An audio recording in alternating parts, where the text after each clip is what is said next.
비가 내리기도 하고 눈이 내리기도 합니다.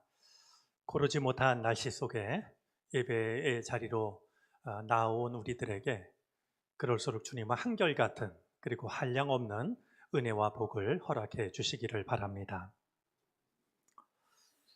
불안해지면 그 불안함이 꿈으로 나타나곤 합니다. 때로는 낭떠러지에서 떨어지는 꿈을 꾸기도 하고 때로는 누군가에게 쫓기는 꿈을 꾸기도 합니다. 때로는 꿈속에서 죽는 꿈을 꾸기도 하고요. 또 학생들은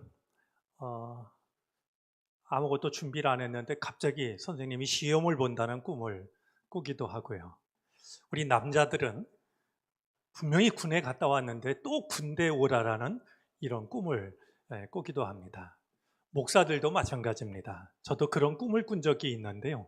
꿈속에서 어디 큰 집회에 설교를 하러 갔는데 가서 제단에 서고 보니까 설교 노트가 보이질 않는, 또 때로는 제단에 섰는데 양말을 신지 않고 맨발로 서 있는 이런 꿈을 꾸기도 합니다. 생각해 보면 우리들의 불안함은 이따금씩 꾸는 꿈으로만 나타나는 것이 아닙니다. 사실 우리의 삶이 늘 불안하고 불안정합니다. 그 삶을 살아가다 보니까 그런 마음이 심해질 때면 그런 꿈으로 나타나는 것이겠죠. 최근에 원로 권사님들 몇 분 장례를 지금 모시고 있는데요.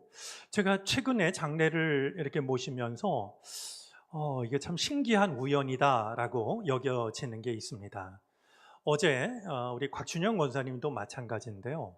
저는 장례식 때가 되면 돌아가신 분이 좋아하시는 찬송을 알게 되면 그 찬송을 부릅니다.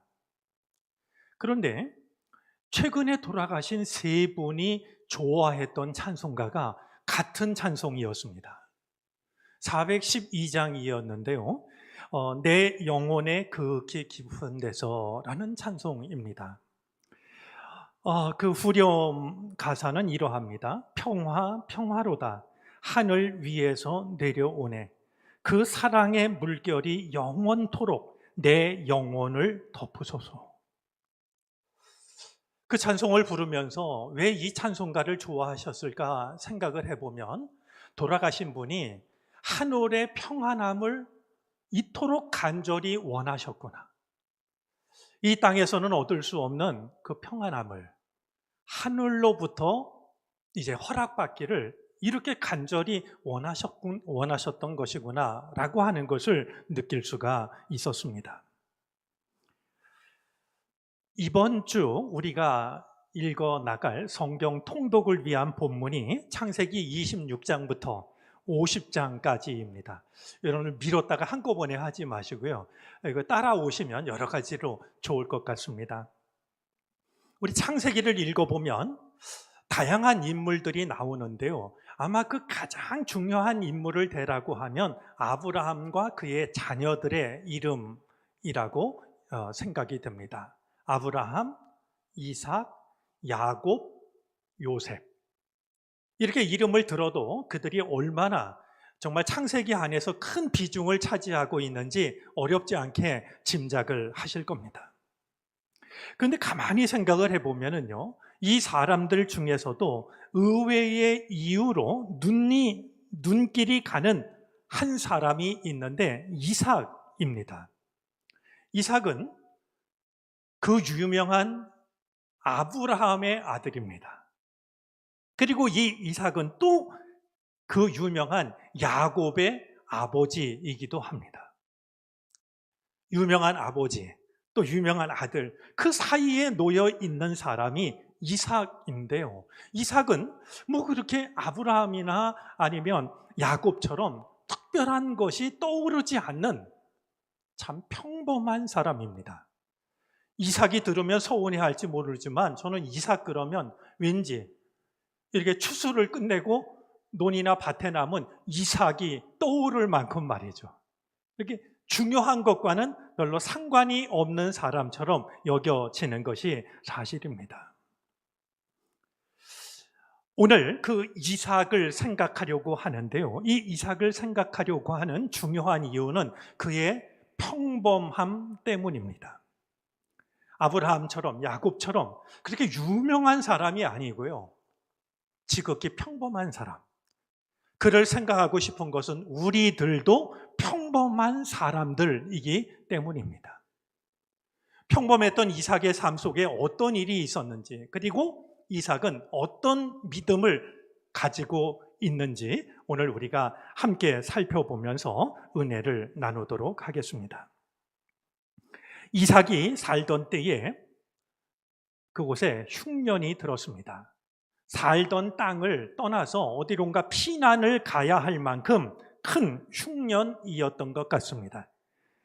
오늘 본문이 담겨 있는 창세기 26장을 시작하는 1절 말씀에 보면 그 흉년이 아브라함 때에도 있었다라고 하는 것을 상기시켜주고 있습니다.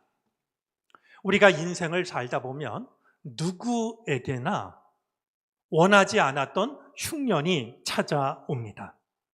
흉년 혹은 흉년과 같은 시간이 찾아와서 사람의 수고한 노력에도 아무것도 달라지지 않는, 그저 할 수 있는 일이 하늘에서 비가 내리기를 기다리는 것밖에 없는, 그런데도 비가 내리지 않는 이 흉년과 기근의 시간이 누구에게나 찾아온다라고 하는 것을 아브라함을 통해서, 이삭을 통해서 생각하게 됩니다.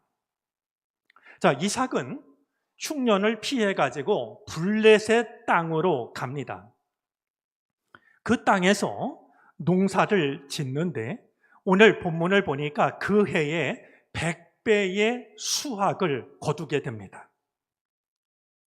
그가 정말 평소에 살던 땅이 아니라 피난을 간 땅에서 농사를 지었는데 100배를 거뒀다.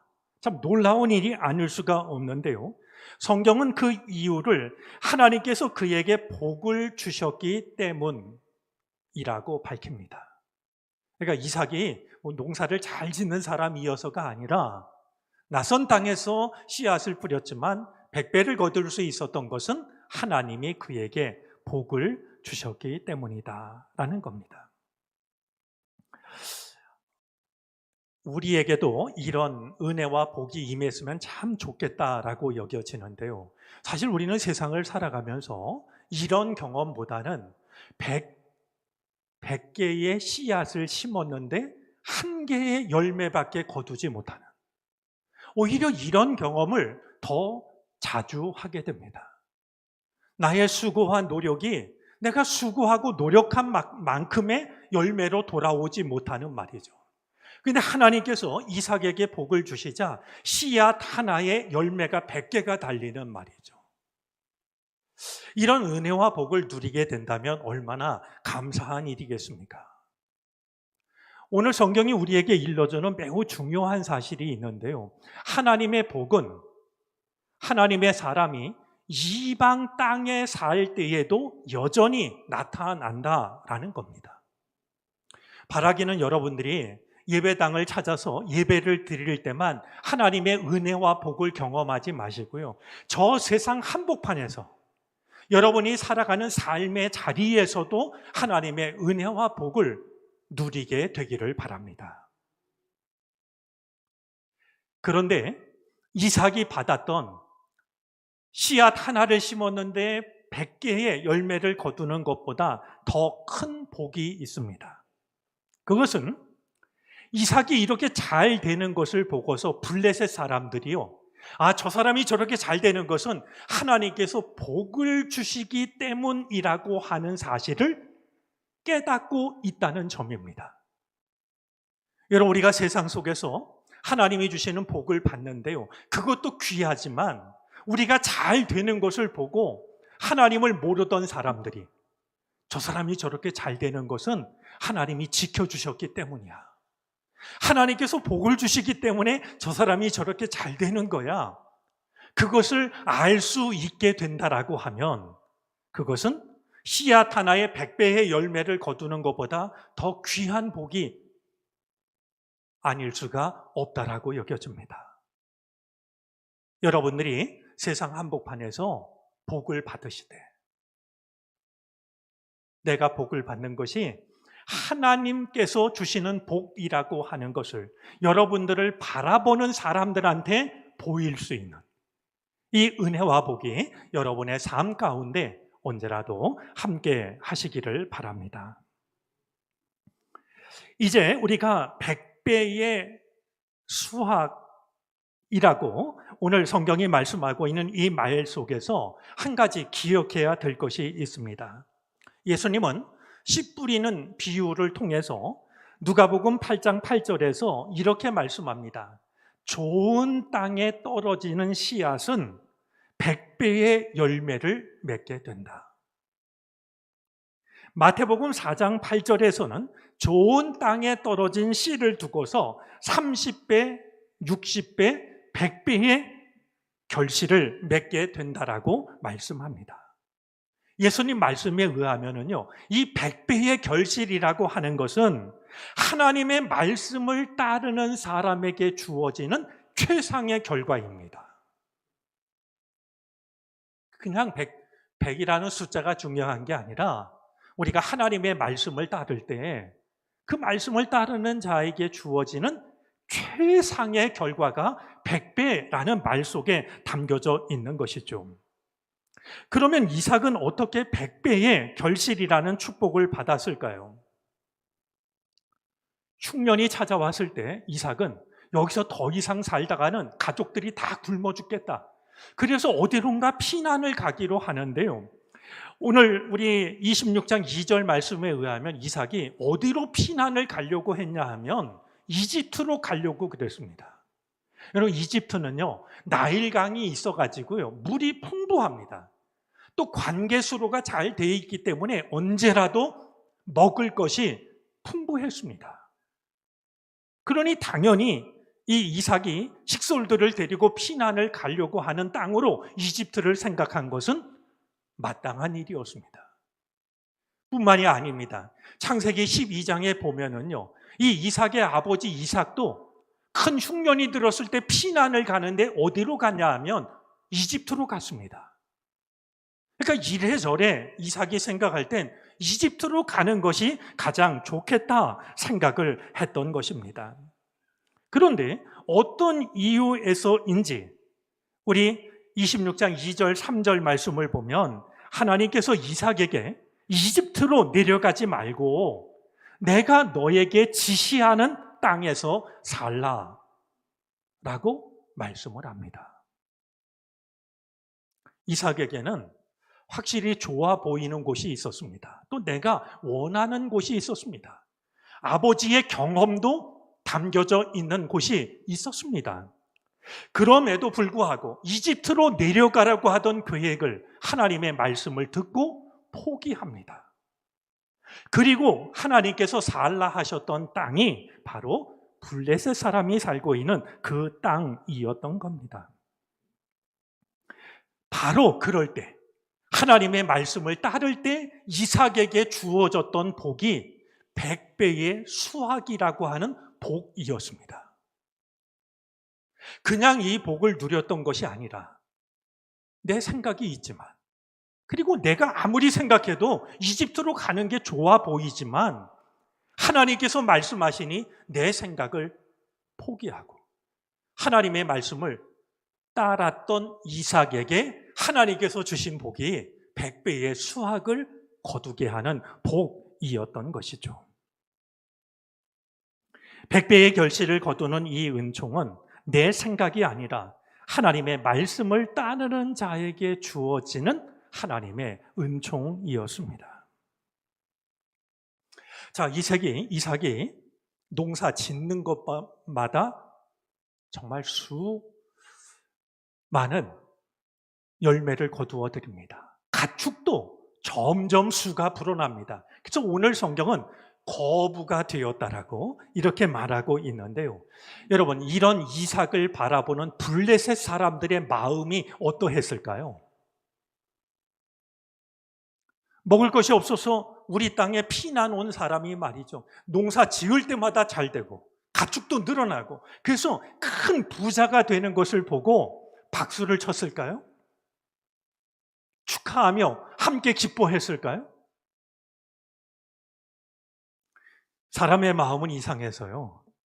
사촌이 땅을 사면 괜히 내 배가 아파오는 게 이게 사람 마음입니다. 아니, 우리 땅에 와서 더부살이를 하는 저 사람이 말이죠. 점 하는 일마다 잘 되고 점점 그가 가진 것이 늘어나자 블레셋 사람들이 그를 시기하기 시작했습니다. 이 시기심은 마음에만 담아두었던 것이 아니라 구체적으로 드러납니다. 이삭이 사용하고 있는 모든 우물을 흙으로 메꿔버립니다. 광야에서 살기 위해서 가장 중요한 것은 물 아니겠습니까? 여러분, 이 광야 사막에 무슨 강이 있겠습니까? 개울이 있겠습니까? 천상 우물을 깊게 파가지고 물이 솟으면 그 물을 가지고 사람도 살고 농사도 짓고 가축들도 기르게 되는 건데요. 모든 우물을 다 메꿔버리면 어찌 살란 말이겠습니까? 그들은 매우 노골적이었습니다. 우물만 메꿨던 것이 아니라 이 땅에서 떠나라라고 명령을 내립니다. 이삭이 자리를 옮깁니다. 그리고 한 골짜기에 들어가서 천막을 치고 다시 우물을 파기 시작했는데 다행스럽게도 물이 솟습니다. 이렇게 간단히 한 문장으로 말하지만 이 과정은 참 어려운 과정이었을 겁니다. 천막을 다 걷어야 되고 그 많은 식솔들과 가축들을 이끌고 가야 되고, 여러분, 광야에서 땅을 판다고 팔 때마다 물이 나오겠습니까? 수많은 실패 끝에 물을 찾아냈을 겁니다. 이젠 살만하다 싶은데요, 블레셋의 목자들이 또다시 그냥 두지를 않습니다. 찾아와서 이 이삭의 종들과 다투기를 시작합니다. 그러자 이삭은 또다시 자리를 옮겨 우물을 팝니다. 물이 났습니다. 이번에는 다를까 싶었지만 마찬가지였습니다. 블레셋 목자들이 와가지고 자기들 거라고 서로 싸움을 이제 벌입니다. 이삭은 계속해서 우물을 파고 이 블레셋 목자들은 다투거나 빼앗는 일이 반복이 되었습니다. 이삭은 자기가 팠지만 결국은 빼앗겨버린 그 우물들의 이름을 짓는데요, 에색이라고, 신나라고 이름을 짓습니다. 에색이라는 말은 다퉜다라는 뜻이고요, 신나라는 말은 반대, 증오라는 뜻입니다. 이 일로 인해서 이삭이 얼마나 마음 아팠는지를 이름을 정하고 있는 것을 통해서도 충분히 느끼게 됩니다. 자, 이런 끝에 오늘 성경 말씀을 보니까 더 이상 다툼이 일어나지 않는 우물을 얻게 되었는데요, 이삭이 더 이상 다툼이 없는 우물을 얻은 것이 얼마나 감사했는지 그 이름을 르호봇이라고 이름을 정합니다. 우리 설명에도 있습니다만 르호봇이라는 말은 넓은 곳이라는 뜻입니다. 그동안 계속 갈등과 다툼이 있었는데 하나님께서 비로소 나를 넓은 곳, 다투지 않아도 되는 곳, 그곳으로 이끌어 주셨다. 그런 고백을 르호봇이라는 말을 통해서 드러내고 있는 겁니다. 르호봇, 넓은 땅이라는 말은 안전한 공간, 마음 놓고 숨 쉴 수 있는 곳으로 안전지대를 갖지 못했던 사람들의 경험이 반영되어져 있습니다. 우리식으로 말하자면 넓은 곳이라는 말의 뜻은 두 다리를 마음껏 뻗을 수 있는 곳. 그러면은 마음속에 와닿는 생각이 있지 않습니까? 힘들었던 거 다 잊어버리고 마음껏 다리를 뻗을 수 있는 그 자리가 바로 르호봇이었던 것이었습니다.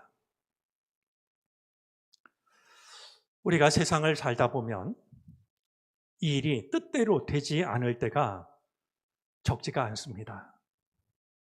어려운 일이 찾아오고 정말 힘들게 그 어려운 일을 극복했다 싶은데 또다시 어려운 일이 찾아오고, 이런 일이 계속해서 반복될 때가 있습니다. 터널을 벗어났다 싶은데 그 끝을 알 수 없는 또 하나의 터널이 나타나는 말이죠. 그럴 때마다 우리는 낙심하기도 하고 절망하기도 합니다.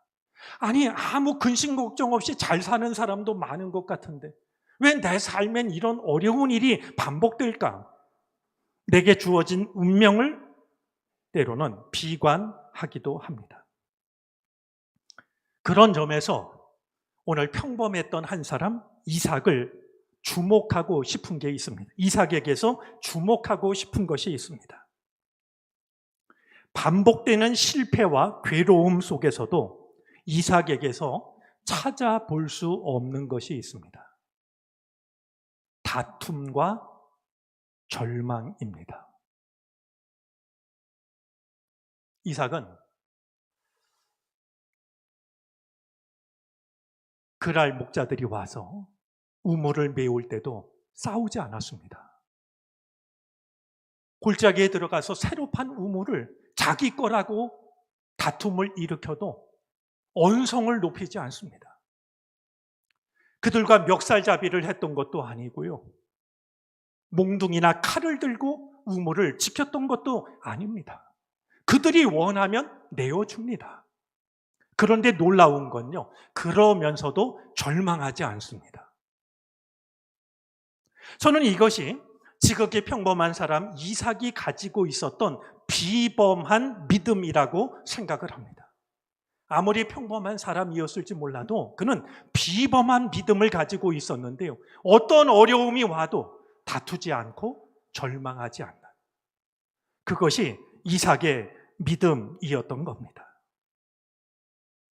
이런 이삭의 모습은 노자에 나오는 상선약수라는 말을 떠올리게 합니다. 저는 여러분들도 이 말을 기억했으면 좋겠고 이 삶을 살았으면 좋겠습니다. 상선, 가장 선한 것은 약수, 물과 같다는 겁니다. 물은 내가 앞서려고 다투지 않습니다. 한데 어울려 낮은 곳으로 흘러갑니다.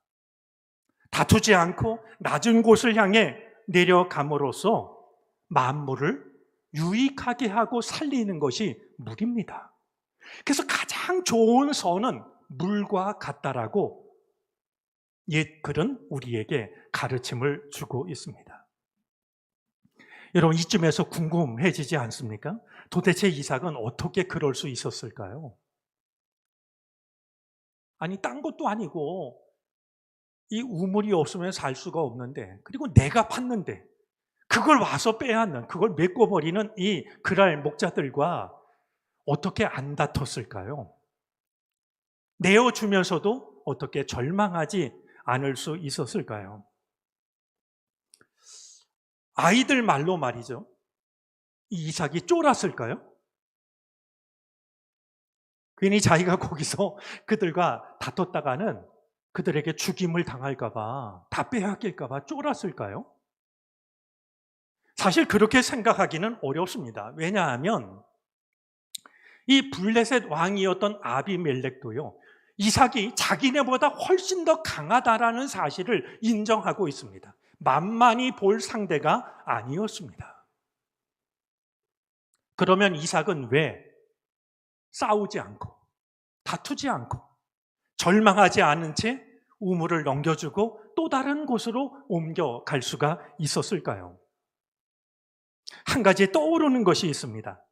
이 이삭에게는요, 잊을래야 잊을 수 없는 한 가지 경험이 있습니다. 아버지와 함께 모리산에 올라갔던 경험입니다.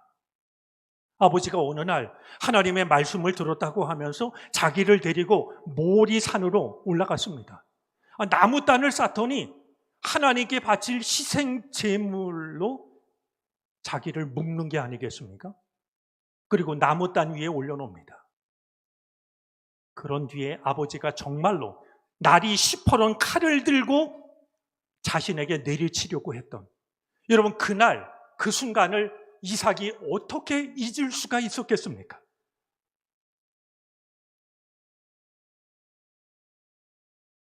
그런데요, 그날 아브라함과 이삭은 다른 사람이 경험하지 못한 한 가지 경험을 합니다. 아들을 내려치려고 할 때 하나님이 뒷짐지고 구경하신 게 아닙니다. 급히 아브라함의 손을 멈추게 하시고 충분하다. 내가 나를 얼마나 사랑하는지를 내가 알았다. 그러니 아들을 향해 내려치려는 칼을 멈추고 아이에게 손을 대지 마라. 그렇게 말씀하신 하나님께서는 아들 이삭 대신 하나님께 바칠 제물을 미리 준비해 놓으셨습니다. 수풀에 뿔이 걸려서 울고 있는 순양 한 마리가 있었던 겁니다. 하나님의 말씀을 따라 아들 이삭을 끌어내리고 대신 순양을 잡아 하나님께 제사를 드릴 때, 성경에는 그런 기록이 없지만 저는 필시 아브라함과 이삭의 눈에서는 얼마나 뜨거운 눈물이 흘러내렸을까. 어쩌면 우리가 드리는 진정한 예배의 의미는 그런 것이 아닐까 생각을 하게 됩니다. 그날 이삭이 배웠던 게 있습니다.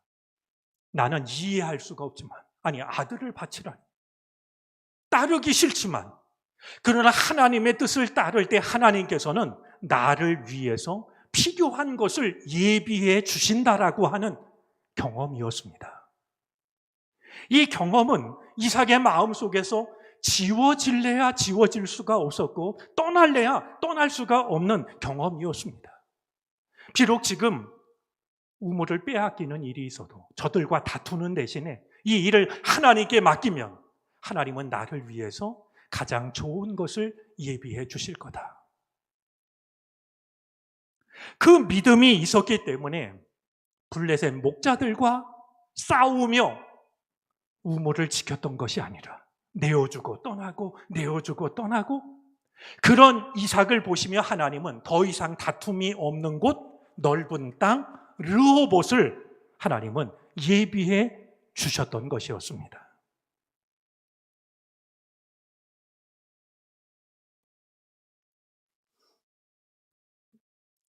간절히 바라고 싶은 게 있습니다. 우리들의 삶이 날카로운 창 끝에서 살아가는 그런 삶이 아니었으면 좋겠습니다. 날카로운 송곳 끝에서 살아가는 그런 위태롭고 불안한 삶이 아니었으면 좋겠습니다. 하지만 내 생각을 따를 때 우리는 언제라도 그 자리를 벗어나지 못합니다. 다만 내 생각이 아니라 하나님의 뜻을 따를 때, 나는 이집트로 내려가는 게 좋지만 하나님의 뜻을 따라 블레셋으로 내려가고, 사랑하는 아들을 지키는 게 당연해 보이지만 하나님이 원하실 때 이 아들을 제물로 바치는 그 길을 걸어갈 때 하나님께서는 여호와 이레의 은총을 예비하셔서 그 길을 걸어가는 이삭을 위하여 르호봇, 넓은 땅을 예비해 주셨다는 것을 잊어버리지 않게 되기를 바랍니다. 여러분의 인생과 여러분의 믿음이 창 끝에서 살아가는, 송곳 끝에서 살아가는 그렇게 불안하고 위태한 삶이 아니라 하나님께서 허락해 주시는 넓은 땅에서 마음껏 숨을 쉬고 얼마든지 자유롭게 살아가고, 그리고 얼마든지 아름다운 꿈을 꾸고 그 꿈을 이루어갈 수 있는 넓은 땅에서 살아갈 수 있게 되기를 바랍니다. 바로 그 자리가 하늘의 평화가 내 영혼을 가득 덮는 곳이 될 것이고, 하나님께서 나를 위해 예비해 주신 가장 복된 시간, 복된 땅이 되어질 겁니다. 여러분의 인생, 여러분의 믿음이 하나님께서 예비해 주신 르호봇에서 살아가는 복된 삶, 복된 믿음 되어지시기를 바랍니다. 기도하겠습니다. 우리의 삶은 불안하고 불안정합니다. 뾰족한 창 끝에 선 것처럼, 날카로운 송곳 끝에 선 것처럼 위태하기도 합니다. 우리도 넓은 곳 르호봇에서 살고 싶습니다. 편안하게 숨 쉴 수 있는 곳, 다툼과 불안이 사라진 곳, 그곳에 서고 싶습니다.